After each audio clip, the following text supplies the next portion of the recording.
नरेंद्र मोदी हारेंगे यहाँ से चुनाव, और इस चुनाव को भी हारेंगे और चले जाएंगे गुजरात के सीएम बनने।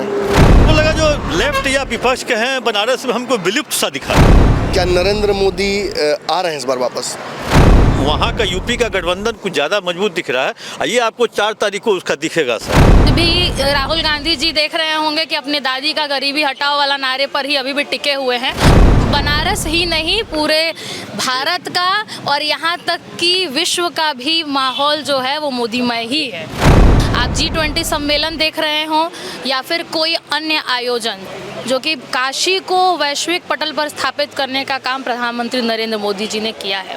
की बार जो उनकी ताकत है वो आपको भी दिखेगी। आप बनारस में घूमेंगे तो 50 सांसद और 20 मंत्री जो है इसी बनारस में घूम रहे हैं। नेगेटिव पॉइंट है इस सरकार की, वो अपोजिशन या तो पकड़ नहीं पा रही या उजागर नहीं कर पा रही। थोड़ी यहाँ पे तो मोदी जी आएंगे।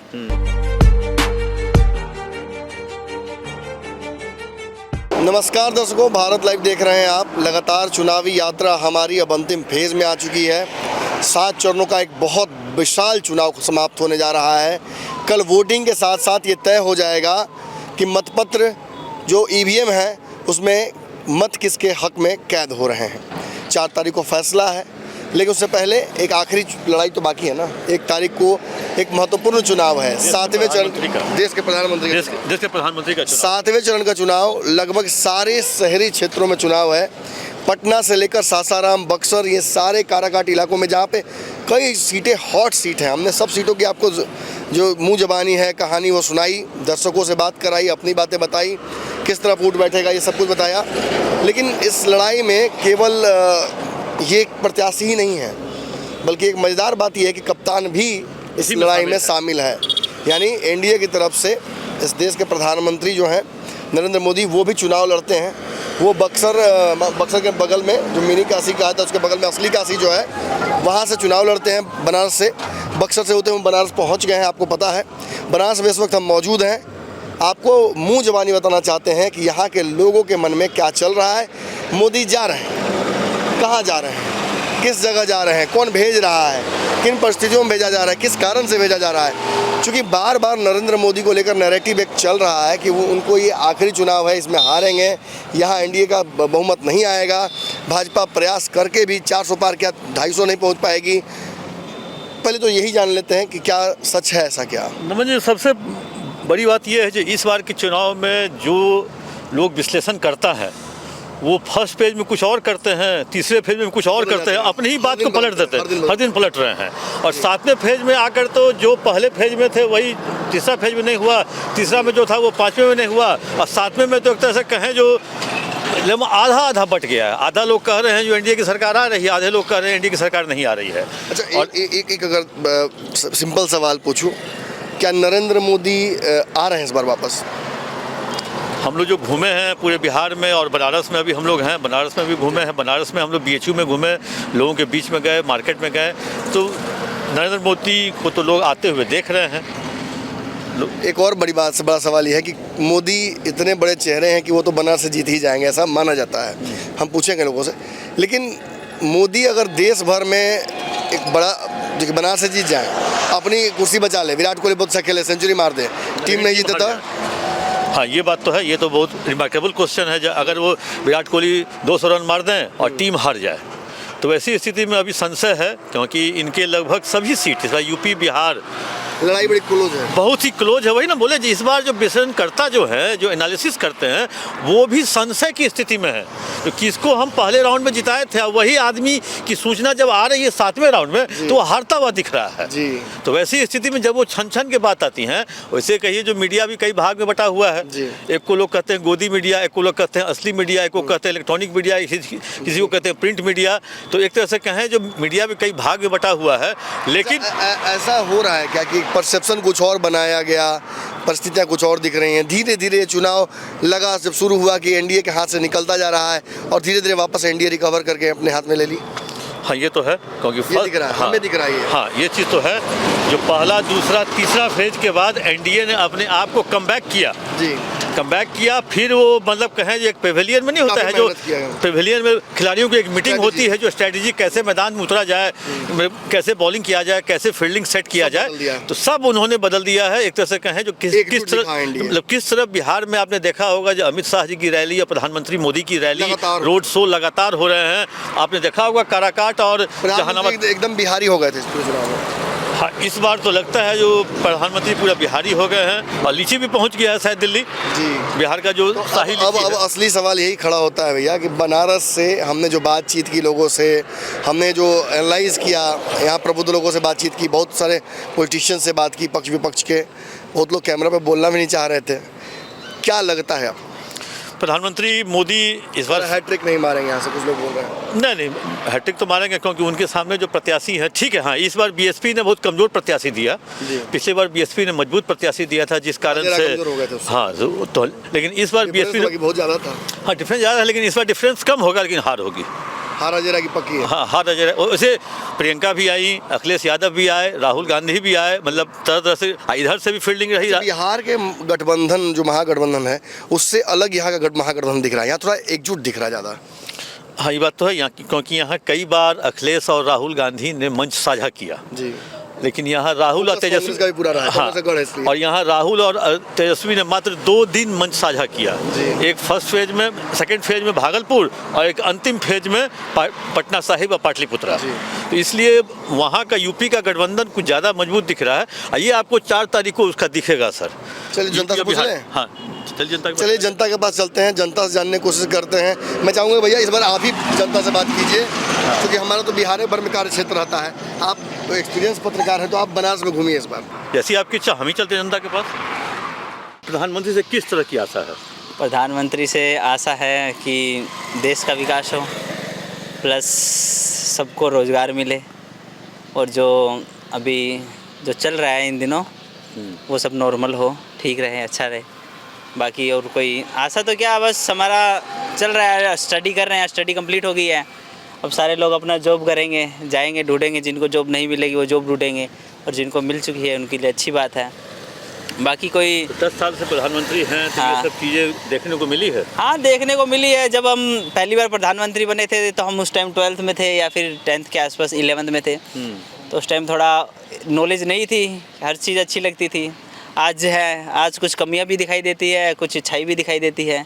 बस ये है कि थोड़ा बहुत ठीक है, चल रहा है, जैसे अच्छा चल रहा है। यहाँ पे वैसे तो यूनिवर्सिटी में कोई इतनी पॉलिटिक्स नहीं है, और हमारा वैसे लेना देना भी नहीं, क्योंकि यहाँ पे जैसे कि अब लास्ट पॉलिटिक्स से मतलब नहीं, पॉलिटिक्स में आम नागरिक को जो चीज़ें चाहिए, हाँ, आम वो नागरिक वो चीज़ें आम- मिलती हुई दिख रही है कि नहीं? नहीं यार, वो कईयों को मिल रही है, कईयों को नहीं मिल रही। जैसे कि बनारस की बात ले लो। बनारस में ये है कि कई जगह बहुत अच्छी है, यहाँ से बाहर जाओगे तो आपको बहुत अच्छे अच्छे घर मिलेंगे, लेकिन इधर ही जाओगे आप, ये इस तरफ सुंदरपुर की तरफ चल जाओगे, यहाँ पे नहीं मिलेंगे। यहाँ के लोग कैसे रह रहे हैं, प्लस यहाँ पे ट्रैफिक बहुत ज़्यादा हो चुका अच्छा, है। आप बनारस में कितने दिन से रह रहे हैं? मेरे को कम से कम 1.5 साल हो गए, और मैं जैसे आता जाता रहता हूँ। तो इस बार का माहौल क्या दिख रहा है आपको? इस बार का माहौल ठीक है, अच्छा है। अभी तो यहाँ पे मोदी जी भी आए थे, वहाँ पे मदन मोहन मालवीय जी के हार भी चढ़ाया था। ठीक है, माहौल है, लेकिन थोड़ी यहाँ पे तो मोदी जी आएंगे। बाकी इधर क्या रे, गाजीपुर हो गया, मछली शहर हो गया, यहाँ पे थोड़ा हो सकता है चांस अभी। हाँ, यहाँ पे अभी थोड़ा टक्कर है। बात क्या चली टक्कर का। आते हो? मैं बेसिकली जैसे कि राजस्थान से रह रहा हूँ। हाँ। लेकिन मेरे परिवार वाले हैं सारे बनारस के ही हैं। हाँ। हमारा जैसे कि मेरे दादा औरों का विधानसभा क्षेत्र मछली शहर लगता है। ठीक है, तो वहाँ का थोड़ा माहौल चेंज है। आपका नाम क्या है? मेरा नाम सिद्धार्थ है। आपका नाम क्या है? मेरा नाम दिव्यांशु है सर। आप कहाँ के रहने वाले हैं? मैं सर मथुरा यूपी का रहने वाला हूँ। मतलब यूपी के ही है ना? हाँ हाँ। तो मतलब यूपी में जो प्रधानमंत्री से जिन लोगों की आशा थी, जो 2 बार पीएम बनाया, तीसरी बार बनने का चांस है कि नहीं है, वो तो 4 तारीख को तय होगा। तो क्या जो आशा थी वो पूरा होता हुआ दिख रहा है आप लोग को? नहीं जी, देखिए, प्रधानमंत्री किसी को बनने के लिए यूपी को सेटिस्फाई करना ही पड़ता है, और पिछले 2 बार में प्रधानमंत्री बने थे तो यूपी का ही सबसे बड़ा कंट्रीब्यूशन था। तो इस बार भी लग रहा है कि यूपी से यह है कि 65 से 70 सीटें आ ही जाएंगी 80 में से। उसे कहा जाता है जो यूपी और बिहार से अगर ज़्यादा सीटें जिस भी पार्टी को आती है वो प्रधानमंत्री की ओर बढ़ता है। बिल्कुल वही मैं कह रहा था ना कि यूपी किंग मेकर है एक तरीके से। यूपी किंग मेकर है। हाँ तो इस बार प्रधानमंत्री भी के कार्यों से संतुष्ट दिखे आप पिछले 10 साल में? हाँ ज़्यादातर डिपार्टमेंट में ठीक है, लेकिन जैसे कि उनकी एक आध पॉलिसीज़ हैं, जैसे कि अग्निवीर है, वो मतलब उसमें कई झोल हैं, लूप होल्स हैं, तो उसको वापस लेना चाहिए। प्रधानमंत्री को सोचना चाहिए एक बार और उस पर। लेकिन उनके विपक्ष तो कह रहे हैं जो हम सरकार में आएंगे तो सबसे पहला काम करेंगे वो फाइल फाड़ के फेंकेंगे। अग्निवीर वाली। अग्निवीर। हाँ तो ये सही कह रहे हैं ना, अग्निवीर मतलब नेशनल सिक्योरिटी के लिए लॉन्ग टर्म में बेनिफिशियल नहीं है। तो कई ऐसी पॉलिसीज़ हैं जिन पे उनको ये है कि देखना चाहिए, और हर चीज़ ईगो पे नहीं ली जाती ना। तो कुछ चीज़ वापस ले लें तो देश के लिए अच्छा है, नेशनल सिक्योरिटी के लिए अच्छी बात है ना। तो बाकी सब तो ठीक है। और जो मतलब अपने जो विदेश मंत्री हैं जयशंकर, उनका भी मतलब ये है कि काफ़ी अच्छा काम है। मंत्री भी तो एक रिटायर्ड IAS है तो हाँ बिल्कुल, वो तो बाई बर्थ पॉलिटिशियन है भी नहीं। हाँ फिर भी अच्छा ये है कि जो काम कर रहे हैं। बिल्कुल अच्छा काम कर रहे हैं। आपका क्या नाम हुआ? दीपांशु कौशिक, आप कहाँ के रहने वाले हो? दिल्ली से। दिल्ली से। जी। बस एक ही इस बार का बनारस का माहौल कैसा है? आप तो यहाँ पढ़ रहे हैं, काफ़ी दिन से रह भी रहे हैं, मार्केट में जाते भी होंगे तो लोगों से बातें भी करते होंगे, सुनते भी होंगे, क्या माहौल लग रहा है इस बार? माहौल तो जैसे बनारस के लोग हैं बड़े प्यार से बात करते हैं, मैं तो इतना ही देखा है, बाकी पॉलिटिक्स का मेरे को इतना वो नहीं है इंटरेस्ट। तो लेकिन देश के नागरिक हैं तो जो मतलब आपको चाहिए मूलभूत अधिकार, मूलभूत सुविधाएं, वो इस सरकार से आपको फुलफिल हुआ कि नहीं? सरकार से कई चीज़ें उन्होंने, जैसे दोस्त ने बोला, कई चीज़ें बहुत अच्छी करी है सरकार ने, और कई चीज़ों में लूप होल्स हैं जो उनको सोचना चाहिए। तो मुझे तो लगता है मतलब कई साल में बहुत डिफरेंस आया है जितना भी पहले था।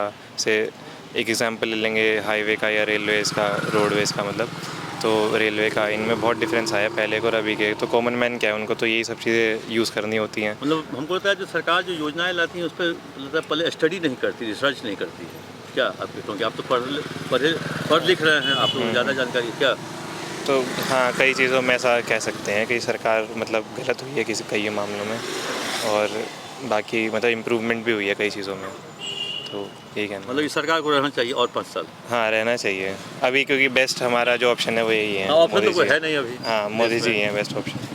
आपका क्या नाम है भैया? नमस्कार जी, मेरा नाम शिवम है। कहाँ के रहने वाले? मैं बेसिकली हरियाणा से बिलोंग करता हूँ, हाँ। पर मैं यहाँ पे रह रहा हूँ अभी 1.5 साल से बनारस हिंदू। आप सब एक ही बैच के हैं क्या? हाँ जी। और तो इसलिए क्योंकि 1.5 साल इन्होंने बोला, 1.5 साल आप बोल हाँ रहे जी, हैं, हाँ। सब एक ही। हमका और दाखिला फैकल्टी भी एक ही है? एक ही हॉस्टल में रह रहे हैं। एक ही साथ रहते हैं हम सारे अच्छा, लोग, एक ही साथ रहते हैं। 2-3 लोग और आ रहे क्या आप मतलब अभी के कामकाज से आप संतुष्ट हैं जो प्रधानमंत्री जो हैं। देखिए, देश में है? आज की स्थिति में मोदी जी जो हैं एक चेहरा बन चुके हैं, तो सभी जानते हैं, मतलब एक भारतीय राष्ट्रीयता का चेहरा बन चुके हैं। चाहे आप विपक्ष से हो या पक्ष से, सभी, अगर आप विपक्ष से हैं तो मोदी को ही टारगेट करेंगे, आप पक्ष से हैं तो मोदी जी का ही बखान करेंगे। तो कंक्लूजन तो यही है कि अभी हमारे पास कोई विकल्प नहीं है कि हम किसी से कंपेयर कर सकें कि कौन सा बेहतर है, कौन मतलब सा। विकल्प था तो आप विकल्प होता तो वो एक स्वस्थ लोकतंत्र निकल जाते दूसरी बस पर। नहीं, विपक्ष तो अच्छा स्वस्थ होता तो एक स्वस्थ लोकतंत्र की निशानी होती वो, है ना। हमारे पास चॉइस होती। अभी तो क्या है कि एक हमें स्टेबिलिटी चाहिए।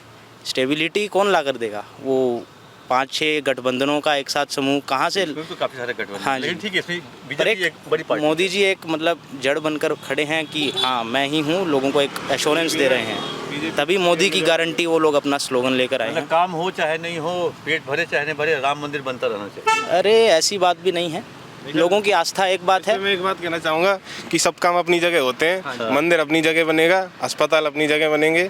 तो ये जो अपनी एनालॉजी देते हैं ना कि ये मंदिर बना दिया, इसकी जगह इतने अस्पताल खड़ी कर देते, तो ये मतलब मेरे को ये लॉजिकल लगती है, क्योंकि हर काम अपनी जगह होता है। तो मंदिर भी बड़े शान से, समय अवधि है। हाँ, मंदिर भी बड़े शान से बनेगा, और ये हॉस्पिटल तो अपने टाइम से बनेंगे ही सर।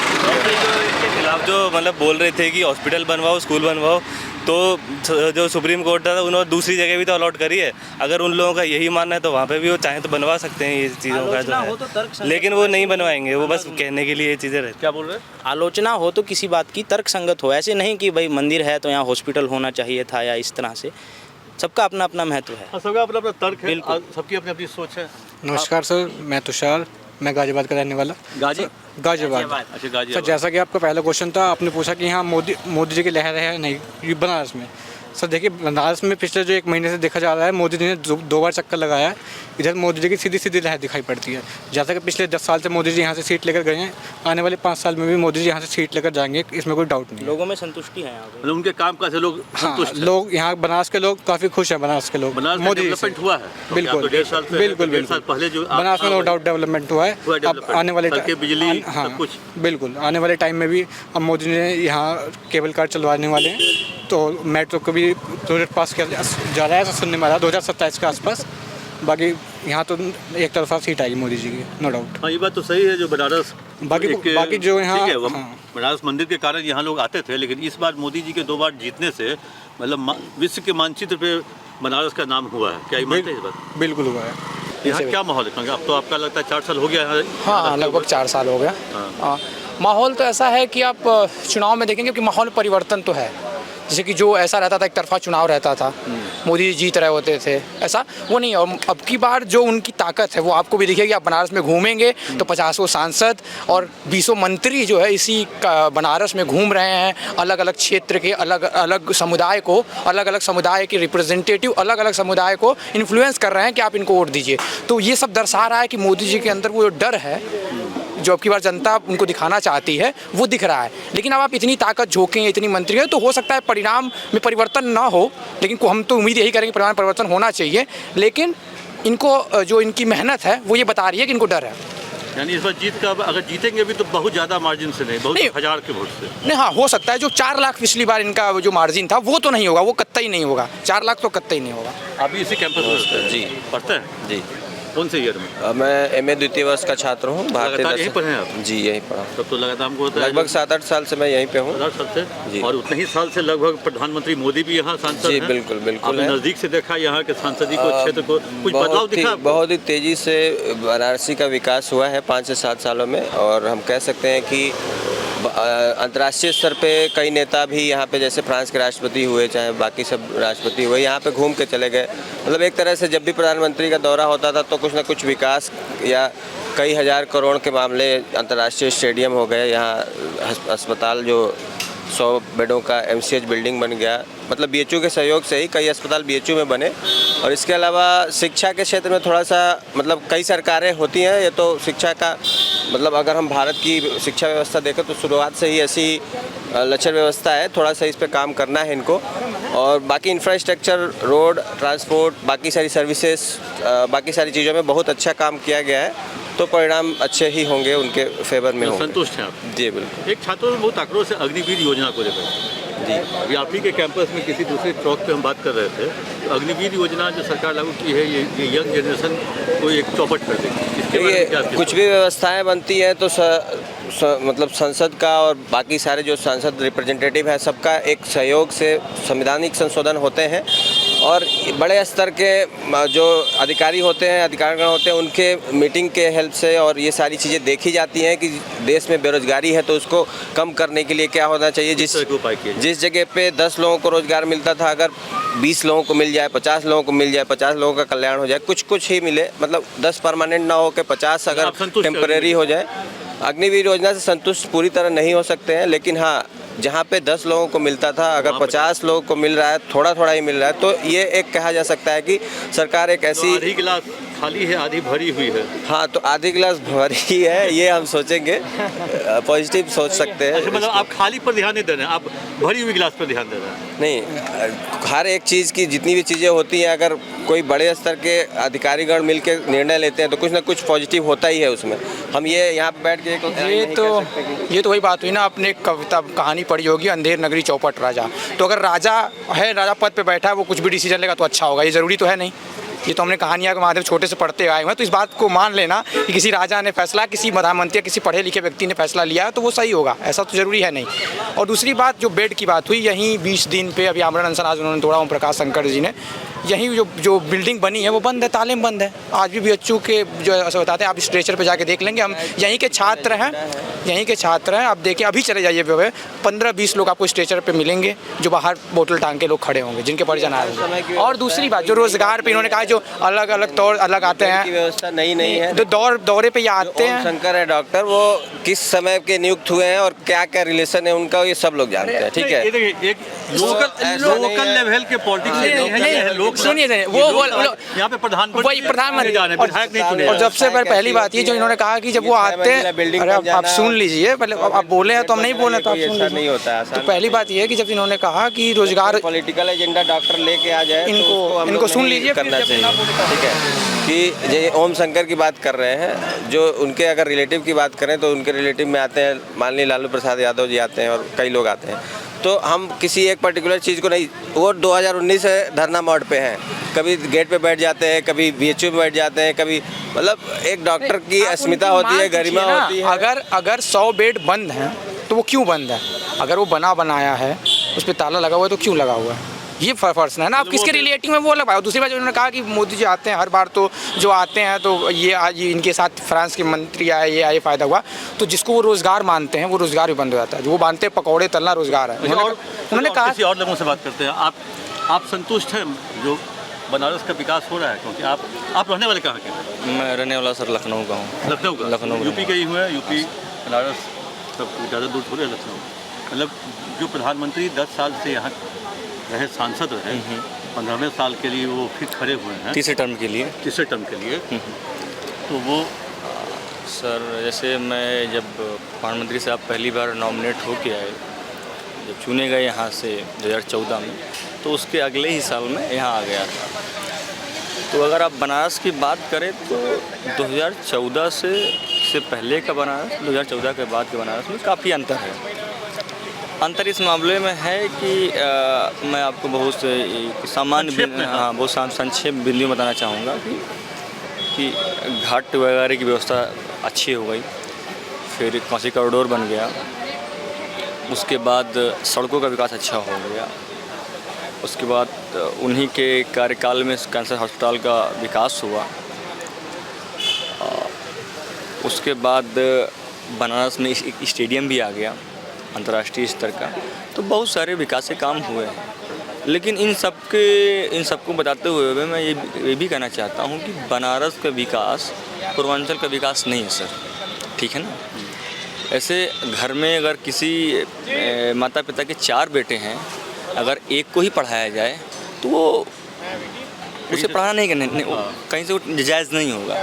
तो बनारस का तो विकास हुआ है, लेकिन हम चाहते हैं कि बनारस के आसपास के ज़िले हैं, भी इलाकों का विकास, हाँ, ऐसे गाजीपुर, तो बनारस के विकास के साथ साथ ऐसे और अन्य पूर्वांचल ज़िले हैं, जैसे गाजीपुर हो गया, बलिया हो गया, पूर्वांचल का विकास होना चाहिए बनारस के साथ साथ। हाँ, आपकी यही डिमांड है। आइए कुछ और लोगों से बात करते हैं।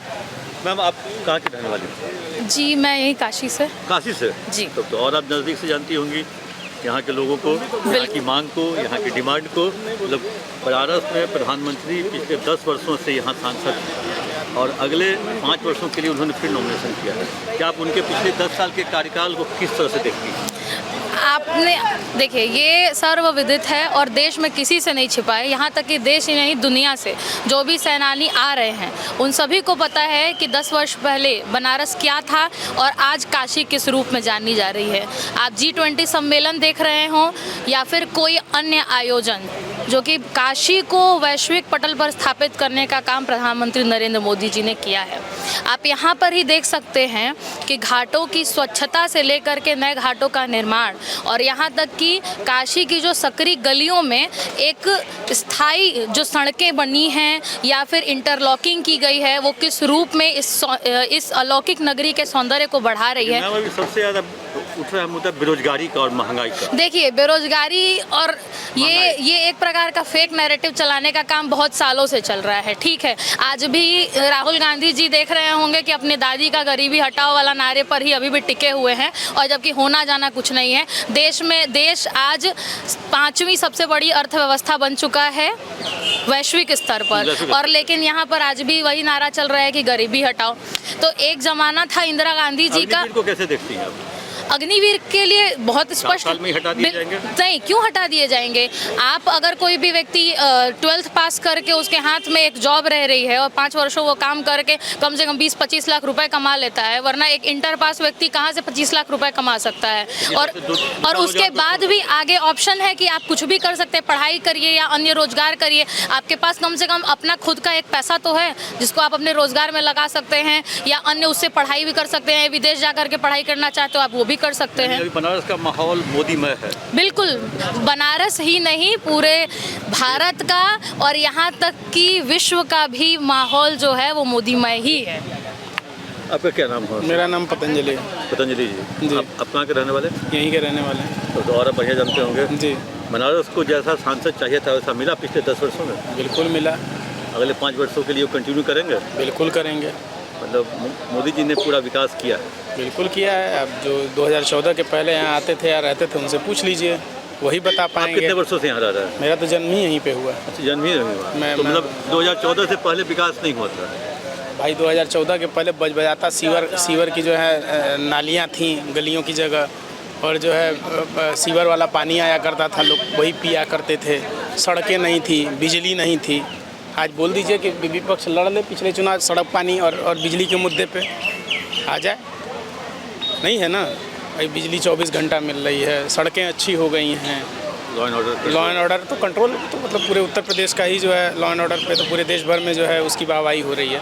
तो किस चीज़ में आप देखेंगे, हर चीज़ में जो है। और प्रधानमंत्री जी जितना कर सकते थे उससे ज़्यादा उन्होंने किया। हम अपेक्षाएं रखते हैं, जब तक अपेक्षाएं आप रखेंगे उसके पहले आप देखेंगे कि उस अपेक्षाओं पे काम शुरू हो बाकी गया। मुद्दों पे आपसे बात करेंगे, क्योंकि अभी मैडम ने बता दिया जो बेरोजगारी का मुद्दा हर चुनाव में उठेगा। देखिए 1952 के भी चुनाव मैं पढ़ रहा था तो उसमें एक मुद्दा बेरोजगारी का था। तो ये तो एक शाश्वत मुद्दे हैं, ये कम ज़्यादा हो सकता है कि आप ये कह दें कि थोड़ा कम थोड़ा ज़्यादा, लेकिन ये मुद्दे महंगाई मतलब शाश्वत तरीके से 1952 से जितने भी चुनाव हुए सभी में महंगाई एक मुद्दा थी। लेकिन आप देखेंगे, अगर आप महसूस करेंगे तो पर कैपिटा इनकम जो है देश की जो है डबल हुई है इन 10 सालों में। तो 74,000 से 1 लाख पार गई है। तो ये चीज़ें दिखाता है कि हाँ कुछ अच्छे मोर्चों पे काम हो रहा है, और धीरे धीरे उसमें जो है और भी सुधार की अपेक्षाएं, हर जगह सुधार की अपेक्षाएं रहती हैं और रहेंगी। बेरोजगारी पे भी सरकार काम कर रही है, लेकिन केवल सरकारी नौकरी को अगर आप रोज़गार और मानेंगे तो ये भी गलती है। पहले स्टार्टअप्स जो है कुछ सैकड़ों में थे, आज 1 लाख से अधिक स्टार्टअप हैं। 2014 में 300 और 200 रजिस्टर्ड स्टार्टअप्स थे, आज 1 लाख से अधिक हैं। अगर मानिए अगर 1 लोग भी अगर उसमें काम करते तो 1 लाख तो ऐसे ही रोज़गार हुआ। लेकिन कोई स्टार्टअप आप बताइए एक लोगों से काम करेगा? कभी नहीं करेगा। मिनिमम जो कोई वर्क उस तरह का नहीं भी कर रहे होंगे तो उनके पास 8-10 लोग तो होंगे ही।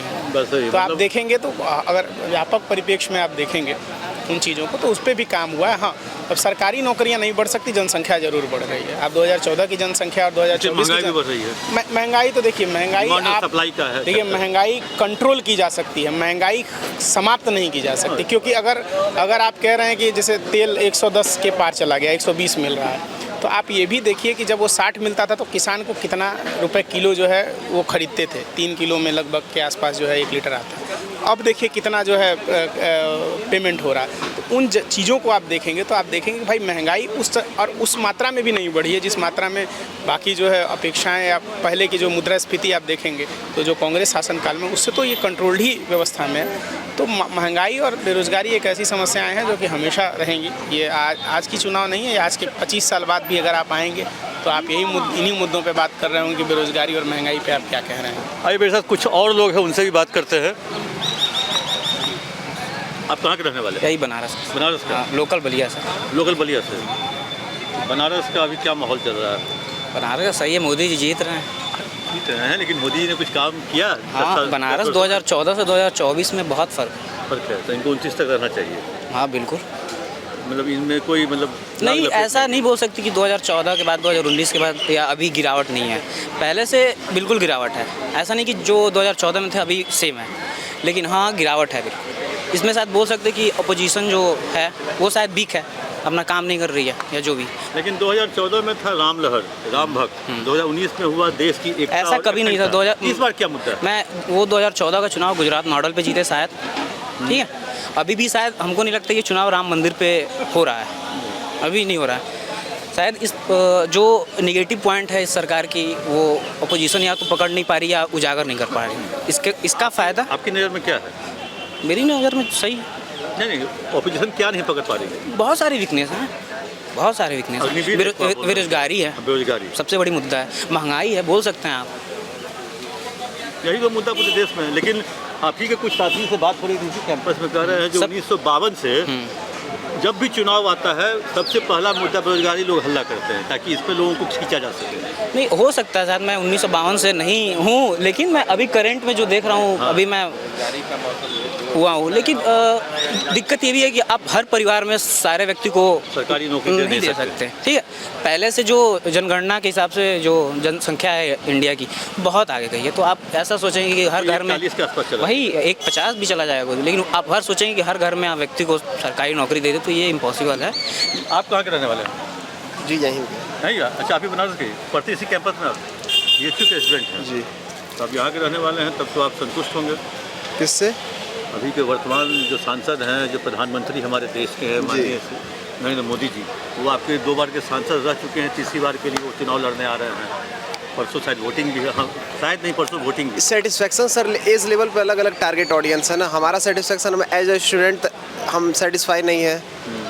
As a business purpose satisfy होंगे लोग, क्योंकि इकोनॉमी को कैपिटलिस्ट बना रहे हैं वो। सरकारी नौकरी वाले 7 पे कमीशन खाकर संतुष्ट हैं। तो सर हमको क्या चाहिए? हमें इकोनॉमिक कैपिटलिस्ट चाहिए नहीं, हम सोशलिस्ट इकोनॉमी के व्यू देखते हैं, क्योंकि जिसमें कि हर इक्विटी को देखा जा सके, हर बड़ा बुजुर्ग छोटा बड़ा सामान्य सबको बराबर का अधिकार देकर तब हम ले जाएंगे ना सोशलिस्ट इकोनॉमी पे। अब कैपिटलिस्ट बना के ले जा रहे हैं। कैपिटलिस्ट में आपका सबसे ज़्यादा होता है स्लेव ट्रेडिंग। स्लेव मजदूरी सबसे ज़्यादा देखी जाती है, क्योंकि वो डिफरेंस क्रिएट कर रहा है एक अमीर और एक गरीब के बीच में। तो आप जैसा भारत देखना चाहते हैं आप बना सकते हैं, इस हिसाब से आप मतलब एज के हिसाब से संतुष्टि होनी चाहिए। हर एक वर्ग संतुष्ट होना चाहिए, जो कि आप नहीं कर पा रहे हैं। समाज का हर वर्ग आप एक वर्ग को संतुष्ट करें, जो कि एक क्लास है, वो क्लास है, वो अब कैपिटल क्लास है, पर आप कैपिटलिस्ट इकोनॉमी बनाए जा रहे हैं ना। अब आप मेन फोकस हुआ है इंफ्रास्ट्रक्चर इकोनॉमी, जहाँ से आप सब इकोनॉमी बूस्ट कर जाए। आप सबको नहीं मेजर कर पा रहे उस पॉइंट ऑफ व्यू से जहाँ पे सबको एक बराबर का दर्जा मिल सके। जो गरीब है वो गरीब होते जा रहा है और जो अमीर है अमीर होते जा रहा है। मैं इकोनॉमिक का छात्र हूँ सर, इस वजह से मैं इकोनॉमिक पे अपना जो व्यू अपना बता रहा हूँ मैं। तो दर्शकों, आपने सुना बनारस जो कि नरेंद्र मोदी का अब कार्य क्षेत्र है। हालांकि वो कहते हैं कि मेरा घर है, बनारस छोड़ना नहीं है। अगले बार खबर आ रही है कि मोदी जी पटना साहिब से भी चुनाव लड़ सकते हैं। इस बार भी चर्चाएं थी ऐसी। लेकिन बनारस, अगर बनारस से मोदी जी हार जाते हैं तो निश्चित तौर पर एक बहुत बड़ा बट्टा उनके साख को लगेगा। दूसरी बड़ी बात कि अगर बनारस जीतकर देश हार जाते हैं तो वो भी कप्तानी पर कहीं ना कहीं सवाल खड़े होंगे कि आखिर कैसा कप्तान है, खुद सेंचुरी मार देता है लेकिन टीम हार जाती है। ऐसा तो नहीं होगा जैसा केजरीवाल कह रहे थे। जो बहुत सारे क्रिकेट मैच में आपने देखा होगा, जो अंतिम ओवर में मैच का निर्णय होता है, कई बार तो अंतिम बॉल में निर्णय होता है। ऐसा तो नहीं ना होगा जो केजरीवाल ने कहा था भैया कि नरेंद्र मोदी हारेंगे यहाँ से चुनाव, और इस चुनाव को भी हारेंगे और चले जाएंगे गुजरात के CM बनने। नहीं, ऐसी बात नहीं लग रही है। लेकिन इस बार का बहुत क्लोज फाइट है। अंतिम ओवर या कहें अंतिम बॉल तक निर्णय की संभावना है। लेकिन एक चीज़ कहें, जो ये एक तरह से बहुत ही क्लोज फाइट है, मैच बहुत निर्णायक है। लेकिन अभी हवा है। आप तो कई जगह घूमे, बनारस में हम लोग गली गली छाल मारे, 3 दिन बनारस में रहे, 2 रात और 3 दिन रहे। तो वैसी स्थिति में यहाँ के लोग अभी भी प्रधानमंत्री मोदी को लोग चाह रहे हैं। उन्होंने कहा जो 2004 का बनारस था वो 2024 का 2014 का जो था बनारस वो 2024 में पूरी तरह से बदल चुका है। बनारस को तो मोदी जी ने बहुत कुछ दिया है, इसमें कोई दो राय नहीं है। यहाँ आप कमियाँ नहीं निकाल सकते हैं। आप देश भर में कमियाँ निकाल सकते हैं मोदी में, लेकिन यहाँ नहीं निकाल सकते हैं। एक बड़ी बात ये भी हमने देखी, मैंने जो आप बात कर रहे थे लोगों से, तो मैंने नोटिस किया कि लेफ्ट के लोग, कांग्रेसी, जो बाकी अन्य विचारधाराओं के हैं, जो मोदी विरोधी कहे जाते हैं, वो भी बहुत खुलकर सामने नहीं आ रहे हैं। ये बनारस का असर है नहीं। लेकिन हमको लगा जो लेफ्ट या विपक्ष के हैं बनारस में हमको विलुप्त सा दिखा है, लेकिन बोल नहीं रहा है। वो अंडरग्राउंड में है, वो छुपे हुए हैं। वो जो देखते हैं मेजॉरिटी ऑफ मोदी के जो भक्त हैं या मोदी के जो समर्थक हैं, उस कारण से वो अपनी मुंह पे ताला लगा ली है, जुबान पे वो चुप हैं। लेकिन वो छिटपुट के हैं, एक तरह से कहें वो विलुप्त हो गए हैं। वो हो सकता है एक समय आने पर लोग बाहर आएंगे, लेकिन अभी विलुप्त है वो। यहाँ मेजोरिटी ज़्यादा है मोदी सपोर्टरों की, इस वजह से ऐसा हो रहा है क्या? हाँ, ऐसा लगता है इसीलिए, क्योंकि देखिए हम लोग जहाँ बात कर रहे थे, हम वहाँ BHU कैंपस है, वहाँ पूरे देश के छात्र आते हैं पढ़ने, हरियाणा के, राजस्थान के, बिहार के, बनारस के भी। यूपी के, लखनऊ के, मथुरा के, तो वहाँ हमको पूरे देश का मिजाज वहाँ मिल गया जी। एक ही शहर में मजेदार बात है ये। हाँ, एक ही कैंपस में इसलिए बनारस आने के लिए मैंने सोचा था। एक ही कैंपस में एक ही जगह पे पूरे देश का मिजाज मिल गया जी। तो वहाँ से जैसे आप एक तसला में चावल बनाते हैं तो पूरा एक दाना देख करके देखते हैं, पूरा भात हर कोने से देख लिया। हाँ तो हमने BHU कैंपस में जो लड़कों को, जो हमने छात्रों को, उनके अभिभावक को जो टटोला, पूरे देश का मिजाज हमको एक साथ मिल गया। चलिए, धन्यवाद भैया। धन्यवाद दर्शकों, आपका भी। आप लगातार इस चुनावी यात्रा के दौरान हमारे सहयोगी बने रहें। हमेशा हिम्मत मिली जब भी हमें लगा कि क्या हम ये करें, क्योंकि बड़े बड़े चैनल्स, बड़े बड़े दिग्गज यहाँ आकर फेल हो जा रहे हैं बिहार में, तो फिर हमें हिम्मत आपने दिया। चाहे बिहार में सरकार गिरनी हो, पलटनी हो, या फिर 12 तारीख को जो सरकार को साथ एक बहुत बड़ा खेल तेजस्वी यादव बोले थे होगा, उन सब में हमारे प्रेडिक्शन सही रहे। और ये ताकत आपने दी कि नमन मिश्रा, भारत लाइव, पंचनामा, ये अपने कंफर्ट जोन से बाहर निकले, सड़कों पर आए, ज़मीन पर जाएं, गाँव में जाएं। हमने इस चुनाव के दौरान बड़ी ईमानदारी से आपको ये बताने की कोशिश की कि देश का मिजाज किस तरफ शिफ्ट हो रहा है। चुनावी यात्रा समाप्त नहीं हो रही है, ये इस चरण में, यानी इस चरण, 7वां चरण नहीं बोल रहा हूँ मैं, लोकसभा के चरण में ये हो सकता है कि हमारा आखिरी ग्राउंड रिपोर्ट हो, लेकिन इसके बाद विधानसभा की तैयारी, और विधानसभा में 243 सीटों पर बिहार में एकदम अखंड तरीके से घूमने की तैयारी हमने कर रखी है। एक एक ग्राउंड रिपोर्ट जो आपको हमने लोकसभा में दी, उससे बेहतर तरीके से आपको विधानसभा में हम देने की कोशिश करेंगे। इसके साथ साथ बहुत जल्दी आपको भारत लाइव पर हमारा 40 सीटों का एग्जिट पोल, देश भर का एग्जिट पोल आपको देखने को मिलेगा। बने रहिए भारत लाइव के साथ, खबरें लगातार जारी रहेंगी।